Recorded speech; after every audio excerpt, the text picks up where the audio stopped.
Salam dostlar, bugün dükkanıma Dünya deyərək 12 dənə pulsuz hədiyyə gəlmişdi. 6 oyunu utdum və indi bunları açmaq üçün siz videonu açdım. İlkindən gözəl bir şey çıxdı, ancaq gözəl dediyim 14 seviyəyim. Bu ikinci yavaş açıldı və biraz oyun donduğundan mən araları kəsməli oldum. Yəni bu öz videomda ancaq. Və 500 kredi gəlmişdi. PS-i də açdım beləcə.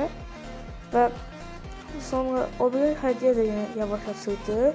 Və bundan da 500 kredi gəldi. Yəni o birisi elə də yaxşı getmədi. Çünki bilmirəm, yəqin ki ilk 2 dənəsindən yaxşı şey çıxdığına görə ancaq altın və yaxud da güc puanı gəldi. Və bir dənə hipersaz çıxdı, o yaxşı oldu əslində. O hipersazı qəşəngdir. Mənim üçün bu səviyyələrdə yararlıdır. Və burada PS çıxartdıq.